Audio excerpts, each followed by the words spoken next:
It's your girl Cassie. I do have a controversial video to make, and I'm going to make it because I feel like it needs to be said before the new year of 2024 begins. I'm going to be doing my best not to name individual instances because I really don't want to bring back up old issues that have already been resolved or forgotten. However, there are going to be some that I do have to reference in order for this video to get across. And I do want to make this before 2024 because I've noticed at the start of every new year, our little spiritual community online likes to get a little spicy and throw some metaphysical hands. So I would rather talk about it now. Online cancel culture regarding witch talk and the witchy community online in general does not work. In this video, I would like to go into the why it doesn't work, so that way we can actually address some of that and maybe how to be better in the future. If you've been on the online occult side of the internet for any amount of time, I am positive that you have seen at least one cancellation within your time of being online in these witchy occult spaces. And while I do understand a lot of the concepts behind them, I've been on both sides before. I've had a messy past 3 years, and so that's why I want to talk about it. At the end of the day, they do nothing but teach the wrong lessons to people. People learn the wrong things, the lessons that we don't want them to learn, and it's a mess every year. So I would like to talk about why it does not work at all. But to do so, I've got to start into some of the reasons as to why we cancel people. Regarding cancellation, I have seen two main reasons that are typically employed. One being that they want to educate A, the person that they are canceling or the general public. B, they would like to warn other people about this individual. So we're going to be talking about these. I'm going to start with the first one regarding the education aspect of it. And as somebody who has been canceled and all of that fun stuff, we know that a cancellation leads to hundreds and thousands of comments talking about how maybe we shouldn't be doing something. And a lot of them are not quite that nice, unfortunately. Most of the comments that you're going to see from someone being canceled are not educational beyond the "don't do that," which is problematic in and of itself. But also, if you've ever witnessed it or been a part of it, it's the volume of this information or misinformation. Because let's be honest, most of it is not informative. If you truly wanted to educate someone on how to do better and why to do better, you would be sending them resources, you would be personally talking to them, and all of that stuff.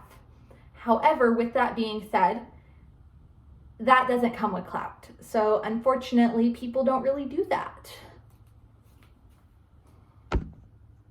Instead, making a several part series on somebody, it comes with some clout, right? It comes with some new friends, some new likes, some new engagement with your page. So obviously we're going to be more inclined to do that anyways. However, with that being said, I think it's also important to address the concept of, well, it's not to educate you, but it's to educate other people watching. Hey, don't do this because this is problematic. And I do get the concept of wanting someone else to see that and be like, oh, hey, I shouldn't do this. Except that is not the lesson that they learn. Ever. Hi, kitty. Instead, from what I have witnessed through and through is, hey, don't get caught. That's not the lesson that we're wanting to teach. And I am going to provide an example of this. So if you've ever been to Five Below, for example, right, they have a typical demographic age of probably, like, I would say 14 to 30-year-old women specifically, which I would say that most online occult communities, at least TikTok, which is what I'm going to be talking about because that's where most of my experience has been, also has about that same demographic. Of course, there are outliers. My mom likes Five Below, and she is not within that age demographic. But typically, if you're looking at that store, you'll see that that's typically who the people there are shopping for. And if you look at TikTok and Witch Talk posts, that's typically the age range that most people are in. Of course, there are outliers. Of course, there are underliers, which is concerning because you really shouldn't be on there under the age of 13. However, I am human and know that that happens. Same with Five Below, except I think you're fine to be under 13 and shop there.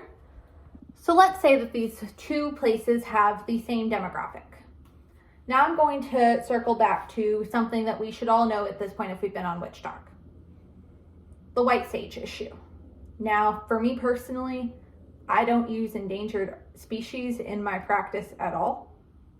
I have been against it since day one for that reason, as well as the fact that it is appropriative. You know, we shouldn't be smudging, right? And I've seen this issue on Witch Talk since I started when I was 18, about 3 years ago. So I do want to sort of talk about this issue. With that being said, because I assume that most people who shop at Five Below are in this age range and have a phone, they probably have TikTok, they have probably seen not to use white sage, yet Five Below, a huge corporation, still sells it. Somebody is obviously buying it. If people were not buying it, Five Below, a large corporation in the United States, would see, hey, this isn't profitable to sell, therefore, I'm not going to sell it. Yet, in the year of 2023, I can still go walk into a Five Below and buy a bundle of white sage for $5.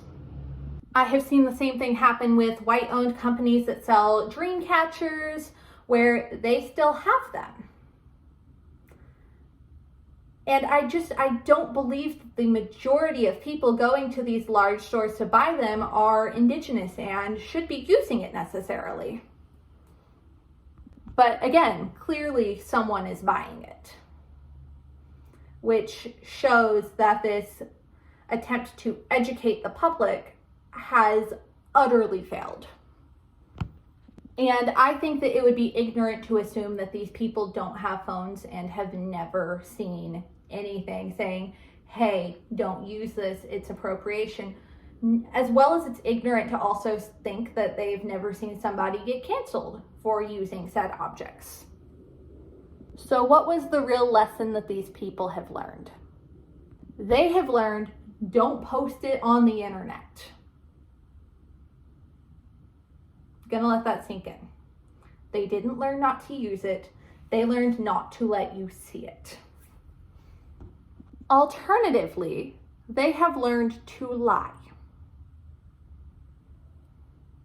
How many people within the occult community have you seen get called out for something that is close to a certain ethnicity for a close practice, right?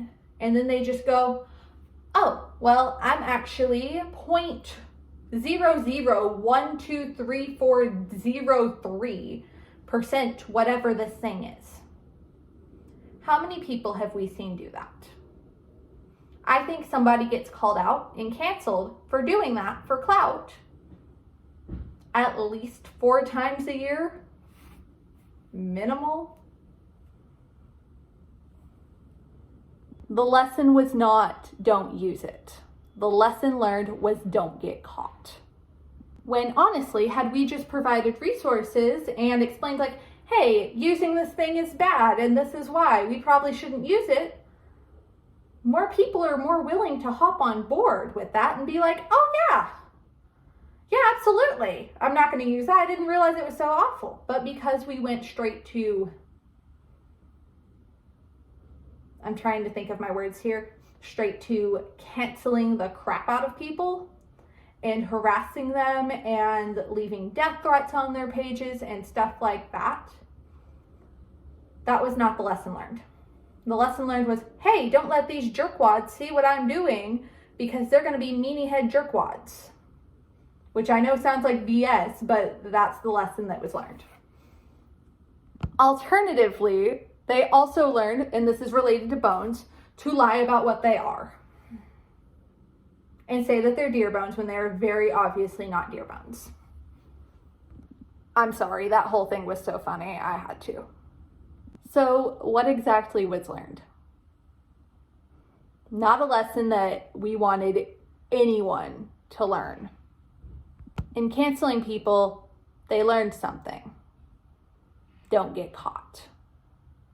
Now on to the second point regarding warning people about an individual. Now, there are some aspects of this that I do agree with. If this person is harming children, if this person is a child molester, a pedophile, anything like that, then absolutely be warning people about them. If they're a domestic abuser, anything like that, then yes, absolutely. Absolutely, I'm not going to discourage you from being public about that. If this person has like obvious hidden dog whistles, then I'm not going to discourage you from warning other people like, hey, that's a dog whistle. Don't do that. Don't hang around that. This is why.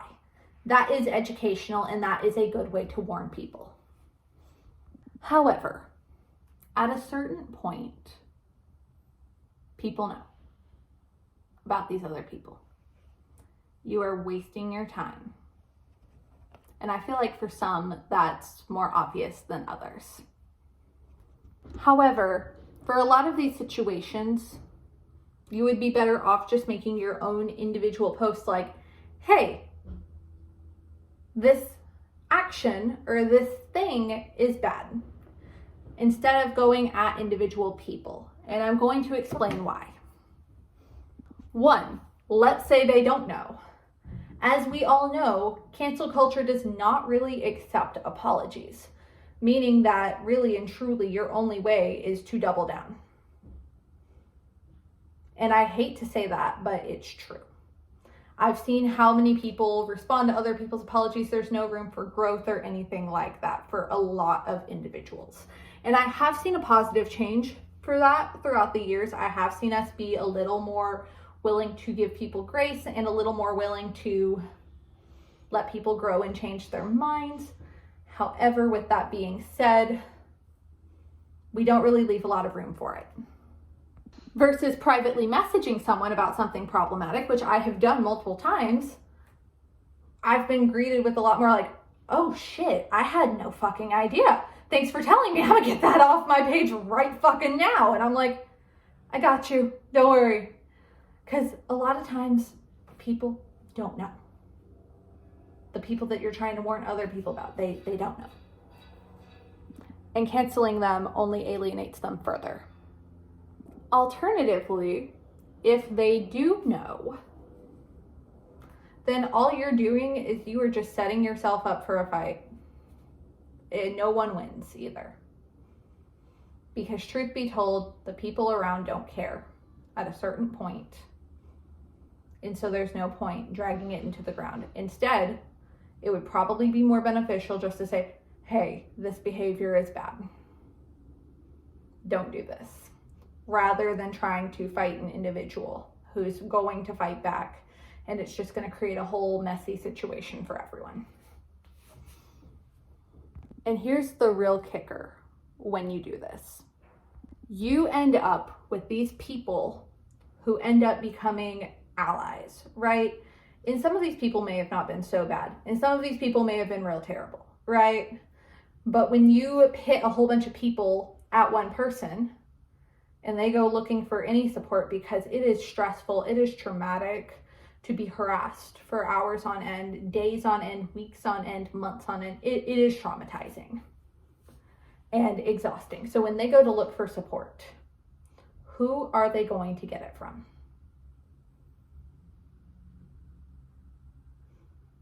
They're going to go get it from those other people. And that's why you see so many people who you're like, they weren't that bad. Why do they talk to so-and-so who's like really bad? You man-made it. You built it for yourself.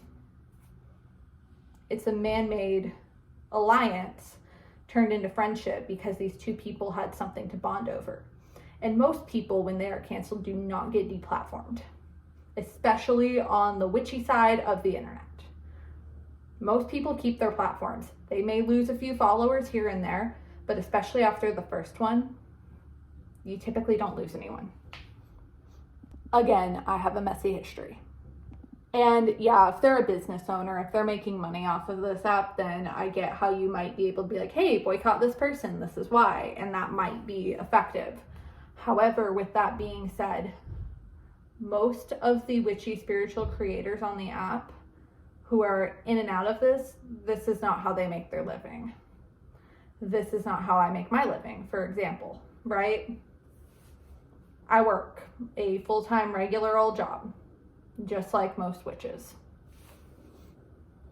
So really, oftentimes by warning people because you want them to alienate this other person, it doesn't lead to any good. Sometimes it does, and sometimes it is necessary, and I will absolutely agree that sometimes it is necessary, but I feel like we way overuse that tool on our online occult sphere, if you will. Because at the end of the day, you're not warning anybody. And anyone that you did catch probably didn't even know the person existed in the first place, and it just puts you in a messy situation. It'd be better to teach a man to fish and be like, hey, this thing is bad. Or, hey, this thing is bad. Don't do that. Rather than going at an individual. Because it also leads to these toxic, messy alliances. There are a lot of people that I've been friends with in the past who a lot of people have not liked. But truly, after my own situation with Keitha, if any of you guys remember in 2020, these people were the only people who would even talk to me like a person.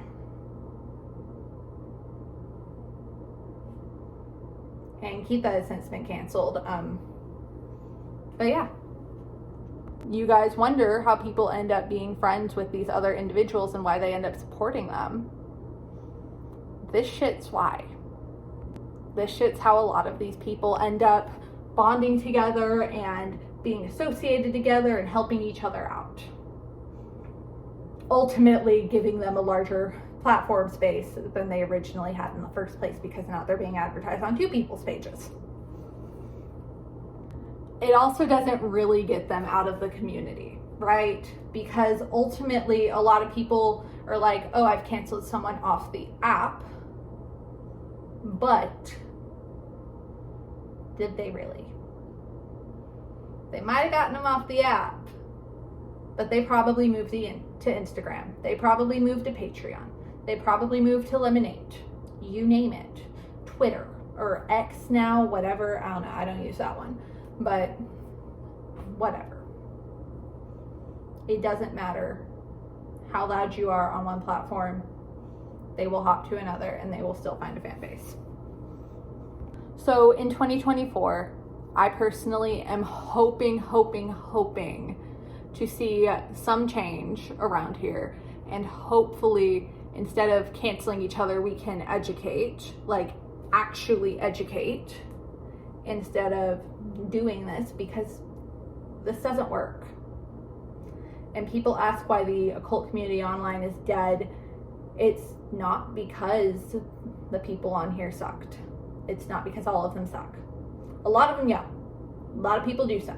And I will absolutely stand by that. But that's not why the community itself has gone in the shitter. The community itself has gone down the shitter because everyone is scared. And everyone sees all this drama, all of this back and forth, all of that stuff. They don't see the rest. They don't see anything worth being a part of, because honestly, who wants to spend all their free time arguing with each other? I sure as shit don't. And I've got a Gemini stellium. So you guys know I like to argue. So I'm going to end this video with in 2024, can we please be better? Thank you. I love all of you guys, and I apologize for my rant. Cancellation on Witch Talk doesn't work. Bye.